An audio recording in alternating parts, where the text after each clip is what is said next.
नमस्कार. आपण बघत आहात अविनाशी आयुर्वेद.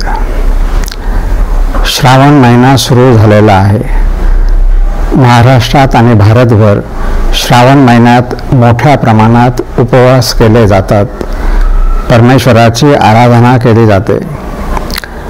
निसर्गाचं वेगळं सौंदर्य ही या काळामध्ये उपलब्ध झालेलं असतं. त्यामुळेच बरेचसे सण या श्रावण महिन्यामध्ये येतात. या सगळ्या परंपरा अनेक वर्षापासून अस्तित्वात आहेत. आपण हे नेहमी पाहत आलेलो आहोत की भारतीय परंपरामध्ये ज्या घटना, जे उत्सव साजरे केले जातात त्यांची अनेक कारणं असतात. त्या अनेक कारणापैकी त्यात एक कारण आरोग्याचे निश्चितपणे असते. हा श्रावण महिना अधिक उपवासांचा असतो. या संबंध काळामध्ये मांसाहार हा पूर्णपणे निषिद्ध असतो. मांसाहार न करता अनेक भारतीय यामध्ये समाविष्ट झालेले असतात. आता मांसाहार करावा किंवा नाही हा वेगळा प्रश्न किंवा वेगळा विषय होऊ शकतो. परंतु सर्वाधिक वर्षभराच्या काळातला हा असा एक काळ आहे ज्यामध्ये मांसाहार निषेधही सांगितलेला आहे आणि उपवासही सांगितलेले आहेत. या पाठीमागे शास्त्रीय कारणं कोणती? भारतीय तत्वज्ञानाचा याच्याशी कोणता संबंध येतो आणि याबद्दल आयुर्वेद काय सांगते हे पाहणं महत्त्वाचं आहे आणि तेवढंच आश्चर्यकारक आहे. भारतीय तत्वज्ञानानुसार वर्षभरात 2-2 महिन्यांचे 6 ऋतू वर्णन केलेले आहेत आणि ते आयुर्वेद शास्त्रामध्ये स्वीकारलेले आहेत. या प्रत्येक ऋतूमध्ये सृष्टीमध्ये वेगवेगळे भाव निर्माण होतात. त्याचा परिणाम सृष्टीवर होतो आणि अर्थातच सर्व सृष्टीचा परिणाम हा सृष्टीतल्या प्रत्येक घटकावर दिसून येतो. यामध्ये आपणही आहोत. म्हणून ह्या ऋतुचक्रानुसार आपण आपली ऋतुचर्या निर्माण करणे म्हणजे काळाच्या प्रवाहाबरोबर जाणे किंवा राहणे आणि यामुळे आरोग्याच्या तक्रारी ह्या कमी होतात आणि सुखकर आयुष्य निर्माण व्हायला मदत होते. म्हणून ऋतूनुसार बदलणारा हा सृष्टीतला भाव आपण त्यापेक्षा मोठे नसल्याने आपण त्याप्रमाणे वागणं हे सर्वात उत्तम असतं. आणि श्रावण आणि भाद्रपद हे 2 महिने वर्षा ऋतू या ऋतूमध्ये समाविष्ट होतात. वर्षा शब्दानेच आपण अधिक प्रमाणामध्ये पाऊस पडणे हे गृहीत धरतो. या ऋतूमध्ये येणाऱ्या काही गोष्टी ह्या आरोग्याला अहितकर असू शकतात. भारतीय तत्वज्ञानानुसार या काळामध्ये आकाश आणि वायू या महाभूतांचं आधिक्य असतं. आयुर्वेदाच्या परिभाषेत सांगायचं तर हा वातप्रकोपाचा काळ असतो. वाताचा एक गुण आहे तो म्हणजे विषमता. या ऋतूतील शीत आणि उष्ण या मुख्य गुणापैकी कधी उष्ण अधिक प्रभाव असतो तर कधी शीतगुण प्रभावी असतो. त्यामुळे विषमता निर्माण होते. हा फरक शरीरावर पडल्याने विषम स्वरूपामध्ये शरीराची लक्षणं निर्माण होतात. म्हणून हा वाताचा काळ वेगवेगळी लक्षणं निर्माण करतो. म्हणून याकडे सावधानतेने त्याची ऋतुचर्या पाळणं आवश्यक असतं.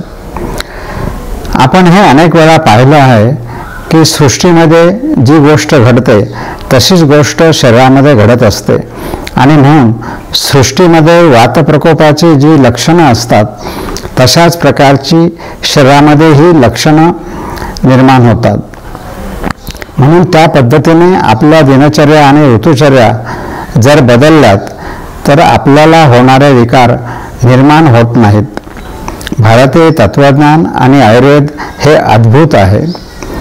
या काळात घेतलेल्या आहाराचे पचन करणारा अग्नी हा नियमितपणे सारखा नसतो. त्यामुळे कधी भूक लागते, कधी भूक लागत नाही. कधी चांगल्या प्रकारे घेतलेल्या आहाराचे पचन होते तर कधी ते आहाराचे पचन चांगल्या प्रकारचं होत नाही. त्यामुळे शरीरावरती त्याचे वेगवेगळे परिणाम संभवतात. जर पचन चांगलं होणार नसेल तर शरीरामध्ये विषद्रव्य निर्माण होतात. त्यामुळे अनेक व्याधींना आमंत्रण दिलं जातं. या संदर्भात एक अतुलनीय उपदेश केला आहे. या ऋतूत वात आणि पित्त यांची वाढ झालेली असते. म्हणजेच महाभूतांच्या परिभाषेत वायू आणि तेज महाभूताची वाढ झालेली असते. या ऋतूत आकाश ढगांनी व्याप्त असते. या स्थितीत शरीरात विष असल्यास किंवा निर्माण झाल्यास त्यात वाढ होते. हे संशोधन अतुलनीय आहे. या काळामध्ये आपला अग्नी पचनशक्ती जर चांगली ठेवली तर शरीरामध्ये विषद्रव्य निर्माण होत नाहीत आणि सगळ्यात चांगली चिकित्सा म्हणजे उपवास करणे ही त्यावरची आहे, किंवा शास्त्रीय परिभाषेत त्याला लंघन म्हणतात. म्हणजे शरीरामध्ये जर अग्नितत्व अधिक चांगल्या प्रकारे असेल तर कुठल्याही प्रकारची विषद्रव्य शरीरामध्ये पचवून टाकण्याची क्षमता निर्माण होते. म्हणून उपवासाचे महत्त्व अधिकच आहे आणि ते आश्चर्यकारक आहे. जेव्हा अग्नी हा मंद असतो तेव्हा पचनशक्ती चांगली असत नाही. अशा वेळी जर आपल्याकडून गुरु आहार घेतला गेला तर त्याचे पचन चांगल्या पद्धतीने न झाल्याने अनेक प्रकारची विषद्रव्य व व्याधी निर्माण होतात.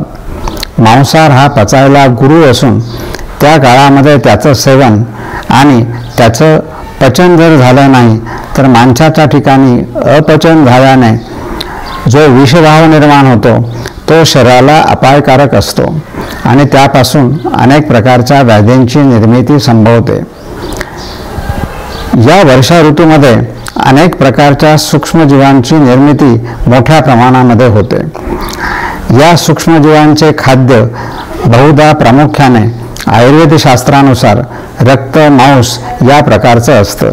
हे संशोधन 3000 वर्षापूर्वीचं आहे. आयुर्वेद शास्त्रात ते लिहून ठेवलं आहे आणि जेव्हा त्याचा संबंध माणसाशी येतो तेव्हा हे जीवाणू तेथे आपलं स्थान निर्माण करू शकतात. अशा वेळी पावसामध्ये जीवाणू निर्माण होण्याची शक्यता सर्वाधिक जास्त असते. ते मांस भक्षण केलं आणि त्याचं पचन करण्याचं सामर्थ्य आपल्या अग्नीमध्ये नसलं तर त्या जीवाणूंची वाढ होण्याची शक्यता असते आणि याच काळात अनेक संसर्गजन्य विकार किंवा औपसर्गिक विकार हे निर्माण होतात आणि त्यासाठी म्हणून मांसाहार न घेणं हे सगळ्यात चांगलं असतं. त्यानिमित्ताने उपवास करून अग्नीचं संरक्षण करणं आणि अपचन टाळणे या गोष्टी इतर गोष्टीबरोबरच आरोग्याच्या संदर्भामध्ये अत्यंत महत्त्वाच्या असतात. वर्षा ऋतू हा वात प्रकोपाचा वातकाळाचा असल्यामुळे शरीरावर होणारे त्याचे परिणाम हे वाताचे व्याधी निर्माण होण्याची शक्यता अधिक असते. हे व्याधी बरे होण्याच्या दृष्टीने सहजपणे बरे होणारे नाहीत. म्हणून या काळामध्ये आरोग्याची काळजी घेणं हे सगळ्यात महत्त्वाचं असतं. त्यासाठी आपला अग्नी कायमस्वरूपी चांगला राहील, तो मंद होणार नाही याकडे आपण लक्ष दिलं गेलं पाहिजे. या काळात वातज विकार हे होतात किंवा इतरही विकार या काळात झालेले हे लवकर बरे होत नाहीत, कारण या वाताच्या काळामध्ये त्यांची चिकित्सा करताना एकतर्फी करता येत नाही, म्हणून ते बरे व्हायला अवघड ठरतात. म्हणून या काळामध्ये कुठल्याही प्रकारचे आजार होणार नाही ही काळजी घेणं अत्यंत महत्त्वाचं आहे. आणि त्यासाठी आहाराचे पचन होताना ते अपचन न होता चांगल्या पद्धतीने पचन व्हावे म्हणून मांसाहारासारखा पदार्थ वरील काही कारणामुळे न खाणं, उपवास करणं हे सर्वाधिक योग्य असतं. म्हणून श्रावण महिन्यामध्ये उपवास केले जातात आणि मांसाहार वाईट समजला जातो हे निश्चितपणे सत्य आहे. धन्यवाद. सबस्क्राईब करा, लाईक करा.